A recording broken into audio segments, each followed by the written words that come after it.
We're continuing on the halachot of Shabbat, Siman Resh Nun Bet, and we are up to Seif on Daf Yud Chet Amud Bet of the regular prince of Mishna Berura. Maran writes, and this is straight from the Gemara in Masechet Shabbat Daf Yud Chet,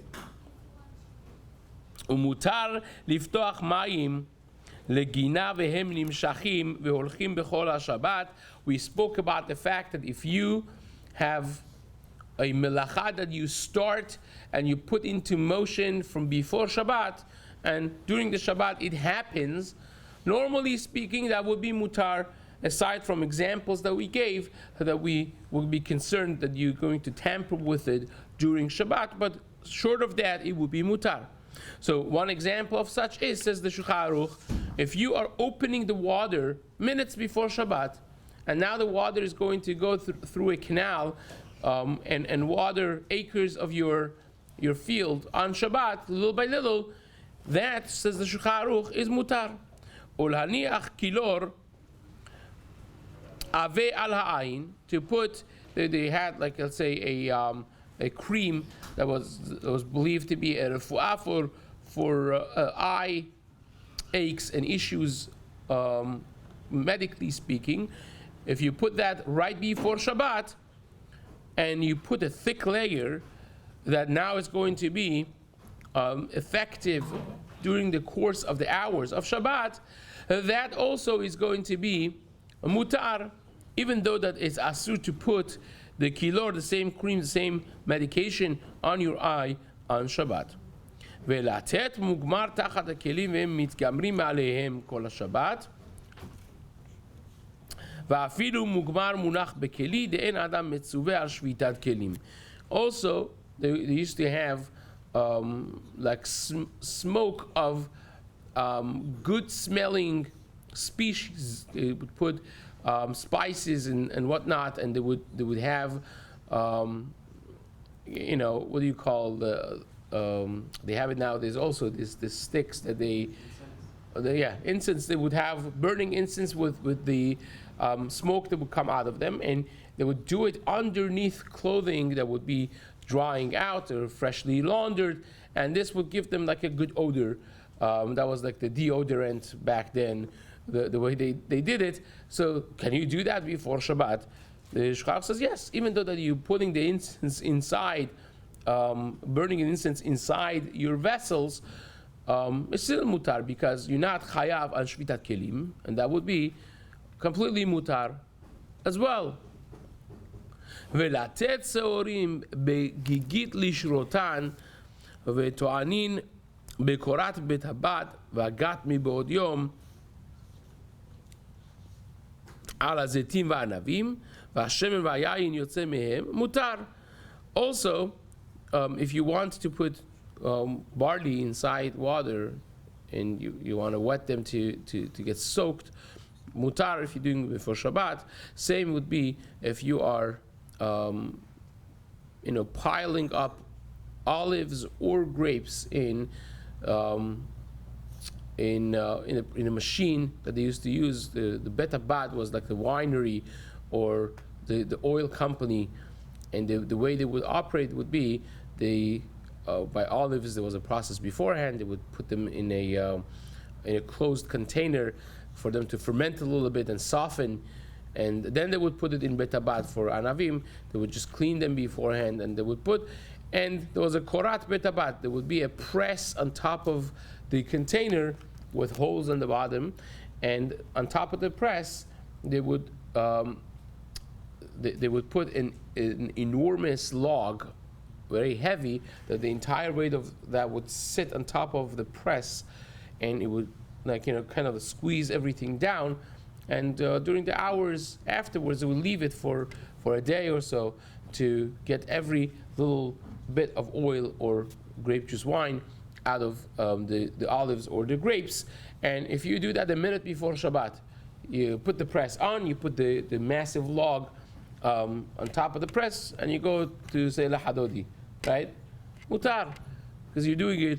Even though that the squeezing is happening on Shabbat, and of course it will be asur to touch or to drink the grape juice that comes out of it on Shabbat, that we already know for other later simanim by halachot of schita, but the act of squeezing them, even though the squeezing grapes and olives is isur d'oraita, will be mutar, because you're putting everything into motion from before Shabbat starts, and the automated system that squeezes the zetiv v'anavim is operating without your intervention and involvement during the course of Shabbat.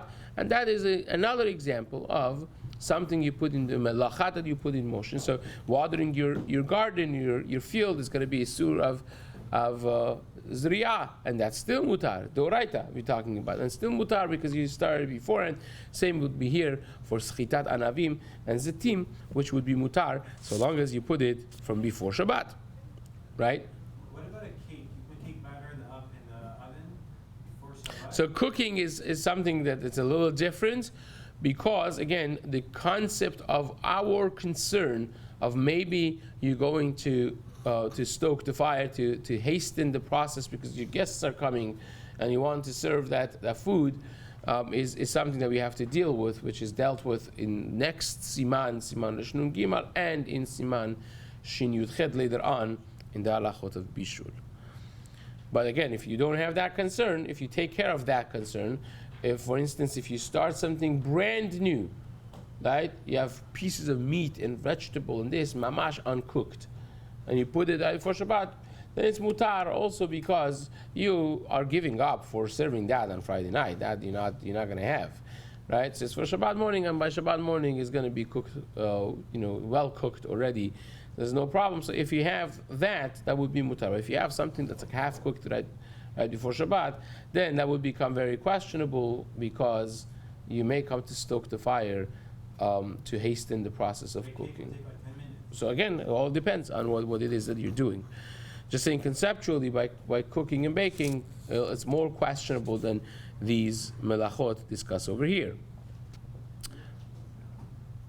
וכן בוסר ומלילות שריסקל מבעוד יום, מותרים המשקים היוצאים מהם.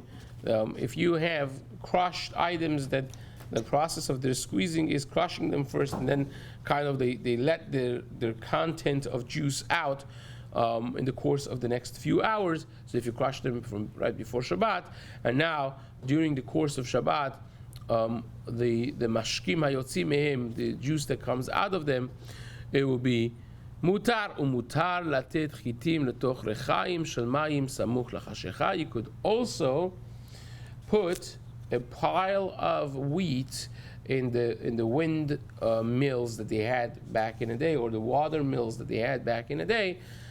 You don't need to be present there. They had like a funnel on top that you would fill the entire thing with many hundreds of pounds worth of wheat or barley, whatever it is that you're grinding, and little by little it would let them in a small pipe in middle of the two massive stones of the mill, and the mill is actually turning by water, or is turning by the wind. So if you pile it up before Shabbat, and now during the course of Shabbat is just milling your grains, is that mutar or asur? Says the Shulchan Aruch. That also is mutar. Mutar latet chitim letoch rechaim shel mayim samuch lechashecha. Now, how do you deal with hashmat kol? Because the onlooker sees that this is working, and you hear the grinding. So maybe that should be a problem, because people are going to pass by and say, well, wait a second, this rechaim is working on Shabbat. Last I checked, this is, Reuben's mill, so it's working on Shabbat. That's hashmat kol. Says the Rama, ולא חיישין על השמעת קול, שיאמרו רחיים של פלוני טוחנות בשבת. We're not concerned that people are going to think that Reuben's mill is operational on Shabbat and suspect him to be working there. ויש אוסרים ברחיים.